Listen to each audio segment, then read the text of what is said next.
Hey, Baccarat players, it's Jimbo here. Hey, listen, let's talk about the number one source used by successful Baccarat players. They are players that have gone ahead and moved forward with the bet selection that I'm going to review with you today. Um, and all the answers will be here. It's just a question of you thinking whether it's worthwhile or not worthwhile. I seem to think it does, and I put a lot of time and effort into it to make sure that it works. So once you can see that you can make the right bets, the right moves, you're not going to use anything else. And you don't want to miss this. You don't have to be a math genius, so don't worry about that. It has nothing to do with patterns or poring over cockroach charts. And it's not a whiz-bang betting strategy. A lot of this is true and tried. I've just taken over 2,000 online random generated Baccarat shoes and researched what's going to really be the high frequency hands and combined it with a tried and true strategy that's existed for decades. So let's go ahead and take a look at it. Here we have Wizard of Odds, Baccarat online. Everybody uses this for practice purposes, so I'll use it for demonstration purposes. So let's go ahead and get started. Okay, bet selection says player first. Now, a lot of players are going to say, oh, no, you're wrong. Banker. I'm not going to argue with you guys. If I were to do 25,000 simulated shoes, banker would probably be, yeah. But based on 2,500 shoes, yeah, player has a higher frequency.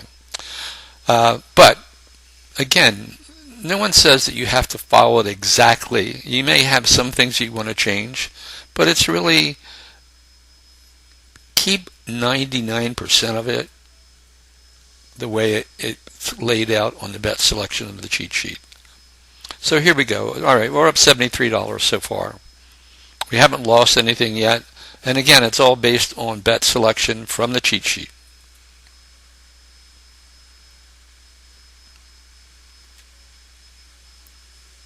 Okay, so far so good. Let's take another look at it. Another banker. We always like winners, right? So we got $121 so far.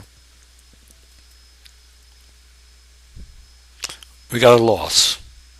So I'm going to double up when it comes to this. Let's do a banker again based on bet selection from the cheat sheet.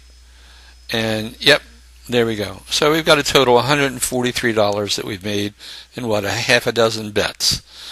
So, like I said, think about it. You may want to get a cheat sheet and use the bet selection process.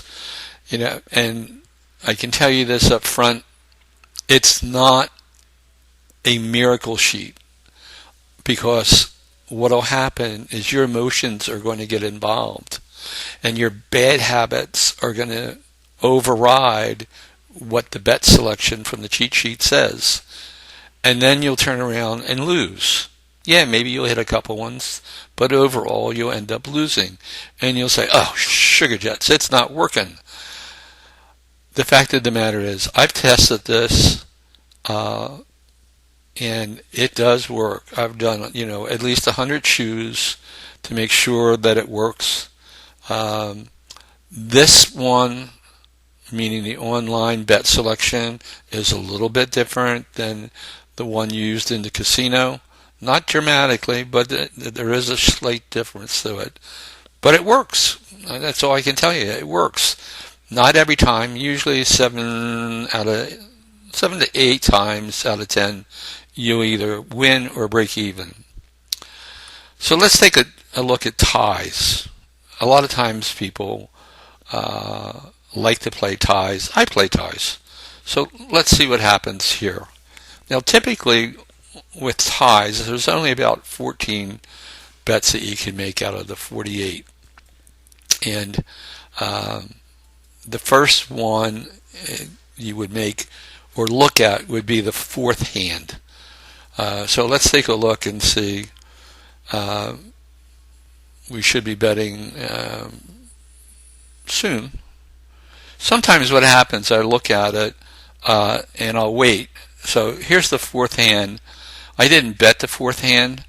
I usually wait to see if a tie happens, because what I've done with these ties is that I've turned around and I've looked at 2,800 or 2,500 hands, right, to see which ones will repeat in other hands if there's a tie in a particular hand prior to that. So, for instance, like if there was a tie in hand number 4, there's a good probability that in hand number 6 there would be a tie, or at least in the next 3 to 4 designated tie bets.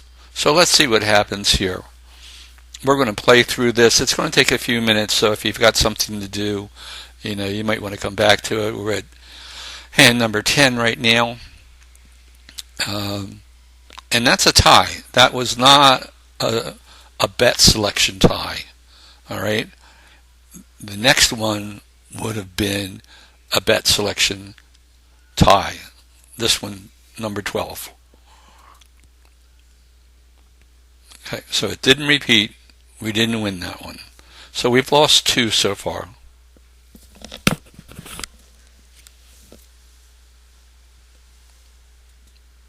And it'll keep on going. We're going to go through 1 through 48, or I think it's 1 through 42 is the last tie bet.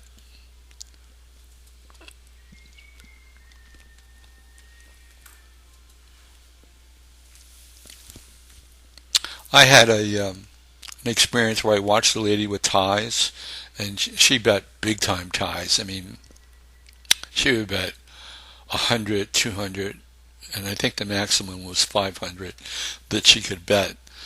And I said to her, I said, you might want to try this. And she said, well, what's this? I said, it's a cheat sheet, and I've done some research, and there's specific ties, hands that you can bet and have a pretty good success of them winning. Not every one of them, but if you do a progressive betting, or if you have a schedule, you can do pretty good. No, I got my own system, perfectly happy with it. I said, okay, not a problem. However, every time I watched her play, I could see her go up to, $10, $12, $16,000 and turn around and lose it all. That's called compulsive gambling. You don't want to do that. It's not a good idea. Here's another tie bet. Let's see if it wins. Nope, didn't win. Now, what I normally do is I'll bet $5 on my designated tie bets, and that's going to be 1 through 26. If by hand 26 I haven't won any ties, I'll then double up on the remaining tie bets, and that's only going to be like 1, 2, 3, 4, 5 bets after hand 26. And at that point, if I get a hit, then I normally will have made up anything that I've bet and had a small profit to begin with, or to end up with, really.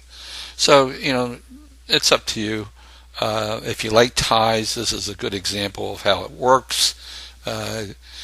It does work better than this. This is not working out so well. I had hoped that, to get at least 3, which typically happens out of the 14 tie bets that are on the bet selection sheet. At least 3 of them normally hit. If you look at the average ties per shoe over a number of shoes, it turns out to about 5. Usually about 5 will happen. So the other way you can do this, you can do a progression. That was another tie bet, didn't win. But you can start out with $5, then go $10, then go $15, and then $20, and etc. Obviously, you're going to be spending more, but you will end up winning more because you will hit one of those ties. There you go. It hit a tie. So there we go. We had 10,000, 10,000 we started with. We're now ahead by $5. So that's not all bad. The idea is not to lose. If I break even or if I'm a little bit ahead, that's fine. And again, these tie bets are really made in conjunction with your banker player bets. They supplement it. If you want to get hardcore and just bet ties, then you're going to be betting bigger dollars.